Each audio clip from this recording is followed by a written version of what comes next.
આવતા સોમવારથી એટલે કે 3 ઓગસ્ટથી આપણા માટે ખાસું એવું મહત્વનું એક પરિવર્તન આવવા જઈ રહ્યું છે। એફએનઓની અંદર જે સ્ટોક્સ ખાસ કરીને આપણને ટ્રેડ થતા દેખાઈ રહ્યા છે એની જે ક્લોઝિંગ ભાવ નિર્ધારિત કરવાની જે અમુક મેથોડોલોજી છે એની અંદર ફેરફાર કરવામાં આવી રહ્યો છે અને શું આ ફેરફાર છે અને કેવી રીતે અસર કરતા દેખાશે એની વિગત લઈએ। આપણી સાથે સીએનબીસી ટીવી 18ના હોર્માસ ફટાકિયા જોડાયા છે। હોર્માસજી, સ્વાગત છે આપનું સીએનબીસી બજારમાં। Very good afternoon. અને સૌથી પહેલાં તો એ સમજાવવું છે કે શું પરિવર્તન આવવા જઈ રહ્યું છે, કયા પ્રકારના ચેન્જીસ છે અને ખાસ કરીને શું બદલાશે અત્યારની પરિસ્થિતિથી? Very good afternoon.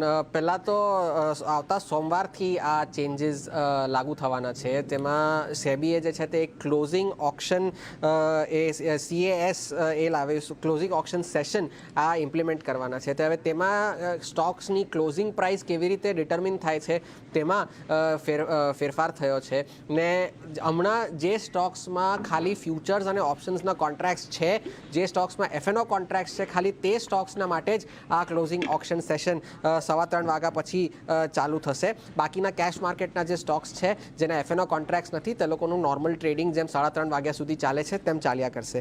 હવે પહેલાં આ છે કે હમણાં જે છે ટ્રેડિંગ વખતે તે 3 વાગ્યાથી લઈને 3:30 વાગ્યા સુધીનો જે વોલ્યુમ વેટેડ એવરેજ પ્રાઇસીસ હોય છે તેના બેસિસ પર બધી ટ્રેડ્સના લઈને તેને ક્લોઝિંગ પ્રાઇસ ડિટર્મિન કરીએ છીએ।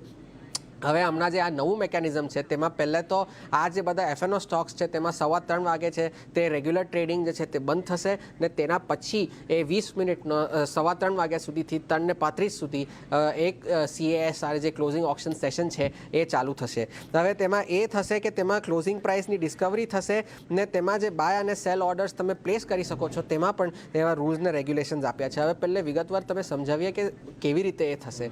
3:05 પહેલે તો તમારા બધા ઇન્ટ્રાડે જે પોઝિશન્સ છે તે ઓટો સ્ક્વેર ઓફ થઈ જશે।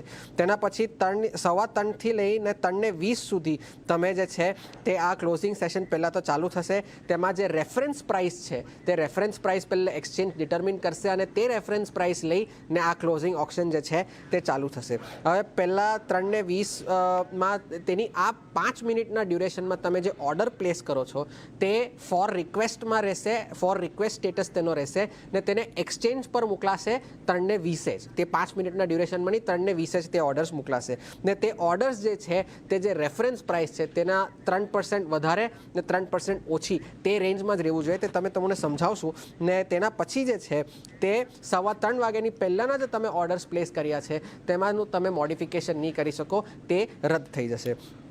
પછી 3:20થી લઈને 3:25 સુધીમાં તે બધું ડિટર્મિનેશન થયા પછી 3:30 વાગ્યાથી 3:35 સુધીમાં જ્યારે ઓર્ડર્સ મેચ કરાશે ને તેમાં જે છે તે ઓફિશિયલ ક્લોઝિંગ પ્રાઇસ તે ડિટર્મિન થશે ને તે 3:30થી 3:35ના વચમાં તમે કોઈ પણ ઓર્ડર પ્લેસ નહીં કરી શકો છો ને 3:40 ફાઇનલી આ જે બધા સ્ટોક્સના FNO કાઉન્ટર્સ છે તે લોકોની ટ્રેડિંગ ઓફિશિયલી તે દિવસને માટે બંધ થશે। હવે તે રેફરન્સ પ્રાઇસ એ લોકો કેવી રીતે કેલ્ક્યુલેટ કરશે?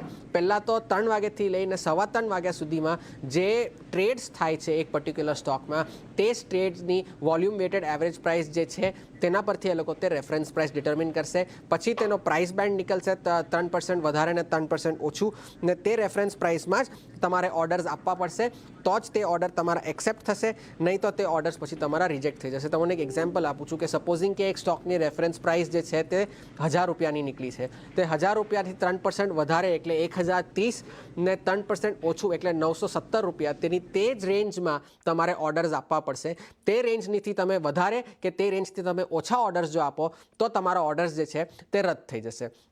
એક નવું મેકેનિઝમ છે, હમણાં તો ખાલી FNO સ્ટોક્સના માટે જ છે, આગળ પણ કંઈ એવા સ્ટેપ્સ આવશે તો તે આપણે જોઈશું, પણ મંડેથી આવતા સોમવારથી એક ઇન્ટરેસ્ટિંગ ક્લોઝિંગ સેશન અમારા માટે ઇન સ્ટોર છે। જી હા, આભાર હોર્માસજી અમારી સાથે જોડાઈને સમગ્ર વિગત આપવા માટે। તો